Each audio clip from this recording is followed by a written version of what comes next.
Welcome to Infinity Isle. This is the loser's bracket, but it's a best of 3. The Cyan Empire on the left side. He's from Team H2O. It's Kiro. The Blue Allies on the right side from Team H2O as well. That's right, it's a team kill. It's Tony. How did these players get here? Well, Tony got dropped down. I don't remember by who. I believe God of War dropped him down. And he's been fighting his way through the loser's bracket. Kiro managed to make his way from the winner's bracket all the way to the winner's bracket semis, where he got dropped down 0-3 in a best of 5 by Vindies. A little bit unfortunate there for Kiro, but Vindies is on point today. He's playing well. And Tony, well, it doesn't look like he's going for anything too crazy just yet. We'll have to see exactly what he's got in the sights for this game. But thus far, it's nothing wild. There's the second refinery coming down, and hopefully this game is going to be showcasing these players maybe a little bit better than some of the other series have today. But we shall see. Burst drone from Kiro gets the full scout off. He's going to be knowing exactly what Tony is doing, but not a whole lot crazy things going on right now for Tony. He's more of just going to be playing a bit standard, playing a bit regular, which, I mean, we can say the same thing for Kiro as well. Kiro, curiously, going pretty delayed Mecha Bay. As you can see, he's just sticking on these two dojos. Both of these players grab their oil derricks, but Kiro, he's making a big infantry push, which can be problematic for allies to deal with. Now, Riptides are one of the answers, and actually it looks like it may be a Riptide Javelin combination. I don't know about selling off that naval yard that quickly, man. That was... You can see there's a lot of infantry out here. It looks like he's going to be more reliant on his micro, his peacekeeper numbers, and his vindicators to help him deal with this. There's one javelin trooper over here, but I don't know how many of them actually jumped inside of those riptides. These peacekeepers are going to need to find a favorable engagement area, or a favorable angle to engage into. MCV powering on forward will be able to absorb a lot of shots, and Kiro, he just backs up. He is like, no, I'm not going to take this fight. I don't want to get just completely thrashed by this MCV Riptide Peacekeeper combo. But one Riptide goes forward. It's going to be absorbing a lot of shots there, but does he actually accomplish anything with it? Because he's not really killing off too many of these powerful Empire infantry units. On top of that, well, one of his Peacekeepers did get knocked back a little bit there, but Kiro is charging forward. He has to be very careful. The MCV, oh, this MCV could be getting some brilliant crushes here.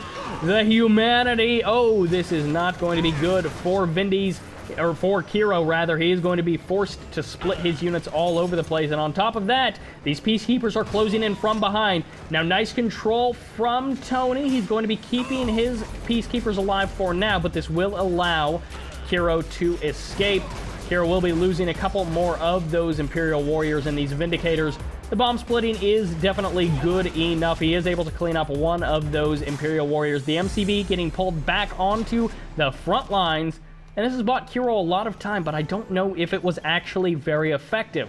I feel like Tony has just been far more efficient in basically every engagement. He gave away one Riptide, but other than that, his units have been getting a lot more value. And look at that Vindicator bombing. The splash damage on those closely stacked Imperial Warriors is just absolutely great for Tony. And actually, depending on the... No. Okay, he actually was able to clean up all of those Imperial Warriors. So good on Tony for doing that, but two more dojos coming out here for Kiro. Again, a late Mecha Bay. The third expansion timing wasn't that late, but it was a little bit later than some players would have liked to have it. And the two dojos are what I am interested in, because this is the sort of thing that could throw Tony off and just win the game for Kiro, but at the same time, it may just fall completely flat on its face. It's such a weird move, and it can get locked down so hard by Vindicators, but maybe it'll end up being worth it for Kiro. Of course, Imperial Warriors and a few Tank Busters can knock down any allied base, but can you actually get them out? Well, for now, he's going to be able to get them out just fine. yeah, both of those barracks finish absolutely no problem. And if Tony wants to clear out that Tengu, he's going to have to, he's going to have to forego some of the damage output on these barracks. The immediate almost kill, oh, he does clean up one Imperial Warrior, but the second Imperial Warrior is going to be able to charge forward. Can he actually get the kill on the Javelin Trooper? Yes, he can. There's nothing here to save that Javelin Trooper for Tony. Very unfortunate for Tony there, but wow, okay, Kiro. I mean, at some point, he has to stop building dojos, right? You would think this sort of thing would not happen. Like, this is the kind of thing that could work brilliantly if Allies doesn't know it's happening. But when you've got 3 Vindicators, even 2 Vindicators lock this down, but when you've got 3 and 4 Vindicators, it's just so easy to lock this down. Now, of course, the abusive point of this for Kiro is because there's 4 Vindicators, the Apollos aren't necessarily going to be in as high of numbers as they would otherwise be, but with the dual airfield, he's still got 3 Apollos here to defend, which is exactly what Tony needs. 2 more! So, I mean, he added on that 1 more that we saw a little bit earlier, adds on even another one, but these Imperial Warriors, they're actually starting to rank up quite surprisingly. This other airfield over here not actually being utilized for those Vindicators. They decided to just land here anyways. This, might as well just sell it off at that point. It's not really going to be doing anything else, and somehow is Kiro actually going to be able to make this work? The main problem against this was those Vindicators. Those were the high damage output units that allow Tony to deal with the barracks so easily. But in this case, no. It's not actually able to stop it fast enough. Because Kiro brought over those Tengus, he was able to just smash down those Vindicators. The Apollos weren't there to defend in time, and now Kiro has got 2 more barracks in the base of Kiro, in the base of Tony. Casting maybe a little bit too much Vindies today. Prospector is going to be getting pulled off the line. It tries to get 1 more load of ore in, but these Tengus, they're just camping out the economy of Tony, causing so much grief, causing so much trouble, and this multi-gunner turret is going to be able to lock down this barracks very well in combination with the Cryoblast, which locked down the other barracks. But again, Kiro, he's been able to buy himself a ridiculous amount of time, getting up to those 4 refineries. Tony is kind of on 3 refineries, but only one of those is actually harvesting. The other ones are kind of offline at this point, and he may actually be losing another harvester to this Tengu.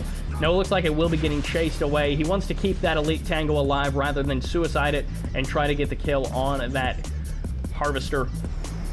He does still have 1 Mecha Tengu, which means this harvester can't go back to work. He could try to send it. Nope, this harvester has already been rebuilt. So Tony, he's starting to get back on the line. He's starting to get those units back up and running. The Apollo is going to be coming in here. A couple of these strikers are going to have to transform. Nice transform. Doesn't just send all of them immediately onto the ground. Tony does throw down the GG. The Apollos are going to be getting absolutely crushed there, and Tony will be going down 0-1 to Kiro in this best of 3 in the losers bracket of the Red 3 Charity Tournament.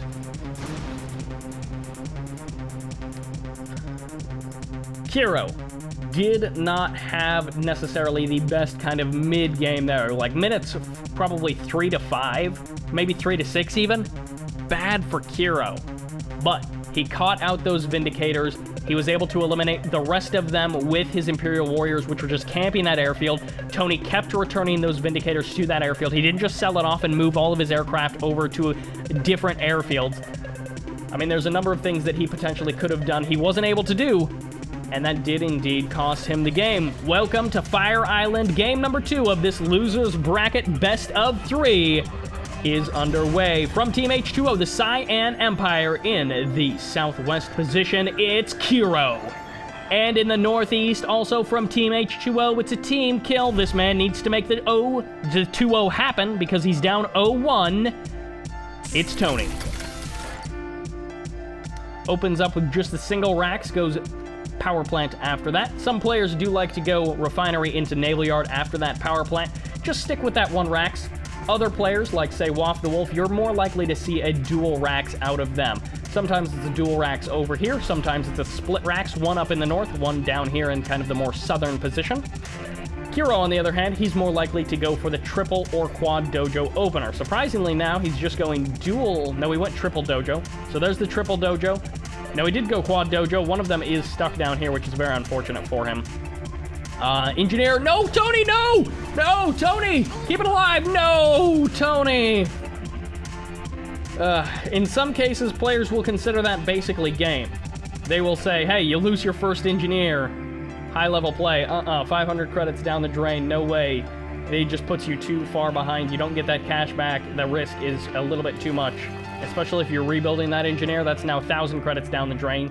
Maybe you don't get the initial cap on the oil derrick, which means you don't get the 500 cash back for that engineer. And that's just a bad situation to be in. Okay, that dojo did finally get moved. The 4 dojo opening for Kiro. He is going to be throwing 1 dojo down over onto the left side here. And this engineer should be able to get this oil derrick this time. I mean, if he suicides in, Kiro might get the kill, but these 4 peacekeepers should shred that dojo before he actually gets to that engineer. Naval Yard does get deployed. This is kind of an interesting case of a Naval Yard. Normally they're deployed much closer to land because you want the Riptides coming right out. They may pick up some infantry and then head on down south to do a bit of harassment or just secure that kind of 3rd/4th base location for the allied player. Now he is going to be constructing most likely Riptides. Okay, so he's got something queued. It's not going to be tier 2 because that would have finished up without having to unqueue or to place it or anything like that. So he's going to be, there's the airfield, but I'm not actually sure what he placed. Just another power plant in the corner over here. So that's fine for Tony. But Kiro, on the other hand, he's starting to make headway. I mean, he's got a dojo in his opponent's base. Last time we saw this do more damage than I think it should have, but he's packed along 2 extra dojos as well. Wow, Kiro is just loving this infantry-based play. And again, these dojos versus, 2 or so Vindicators and a couple of Riptides, it's very hard to actually get your dojos established, but 3 dojos, wow, this is just going to be able to absorb so many shots and be so annoying for Kiro. I mean, it's just going to be so annoying for Tony to deal with this, and Kiro is just going to be... I don't even know what he hopes to do other than be annoying with these. It's very strange of an opener from Kiro. I think in total he went like 5 or 6 dojos, which dojos aren't tremendously expensive, so it's not like this is game ending in terms of if he doesn't do damage with them, but it puts him in a very weird position. I mean, yeah, again, between Vindicators and Peacekeepers, you can clear out dojos so quickly. You don't even necessarily need the Javelin Troopers to be there. One thing that could be interesting from Kiro is, like, dojo up here and then wait for Tony to move down and out through the middle of the map and then just head in over here for Kiro. But a lot of times, allied players, they end up getting missile turrets anyways. They get the IFV turrets and then, or not IFV, but they get the multi-gunner turrets. IFV is some Riddler 2 stuff. Actually, I guess it's multi-gunner IFV anyways as well. At any rate, infantry fighting vehicles can be very powerful as well, but a lot of allied players just get multi-gunner turrets anyways because one multi-gunner turret here, somewhere in here, will lock down kind of this area. It'll do a bit of damage up here as well, and the chokes on this map can be abused by allied players. So you end up seeing that kind of choky play towards allies anyways. So I don't know if what I described with the dojos over here would actually be particularly effective, but Kiro, he's trying to find a weak spot. Kiro's 3rd refinery out on the water does get locked down pretty hard by Tony. Tony able to establish his own 3rd. Probably going to be going for a 4th out on the water as well. And with the kind of close, tight nature of this map, it does indeed mean that your allied MCV has enough build radius to provide tier 2 to this, the airfield, which, I mean, still is kind of in your main base, but at the same time, you can throw down barracks and armor facility as well to go ahead and help you in the middle of the map. You can have your units pretty much deploy right on the front lines, and you're still feeding tier 2 to both the airfield and the production facilities on the front lines. Kiro, I'm guessing, went tier 2 on the Mecha Bay. That's right, because otherwise he should have a lot more Tengus in this case. He's trying to throw down walls. I don't know that this is actually worth it. Kiro is being a little bit inventive here. He's playing differently, which can be a great way to throw your opponent off, but it can also be a great way to, if you haven't practiced this sort of play enough, it can be a great way to throw games away unnecessarily. Cryocopter is going to be getting the complete freeze off, and oh my gosh, Kiro is actually harassing a Harvester with a Harvester. There is going to be the Harvester freeze down and kill for Vindies. Kiro is like, stupid Harvester, what are you even doing? Actually, I'm not sure. Maybe he was talking about one of his own Harvesters, which were maybe a little bit bugged, which would be unfortunate. Kiro has re-expanded to the 3 refineries, but he is also going to be able to scare away that Cryocopter with his Striker VXs. Hopefully this Harvester is not bugged. Okay, yeah, it seems like it's just going to be running the regular path, which is good for Tony. He doesn't want to have to deal with that. Oh, Tony, no, do not leave your Apollos. Do not leave them vacant. Do not leave them open. You do not want to lose that air superiority battle versus an Empire player. Kiro, again, has controlled both of these oil derricks for quite a long while, which is great for Kiro. He needs to be able to have that economic edge versus a 4... Well, not an economic edge, but he needs that advantage versus a 4 refinery allied player. Because 4 refineries are easy to secure on this map. Oh, no, Chopper VX is back up. You do not want to be running into this Peacekeeper line. You do not want to be heading here. Apollos may be donated, and also the Cryocopter may be going down. But, of course, the shrink rate is going to make these Peacekeepers extremely powerful versus the shrunk-down units. But they are able to escape. More Tengus out on the map, and what is this nastiness? In the bottom side, it could be a Javelin Riptide combo for the harass from Tony, which is very powerful.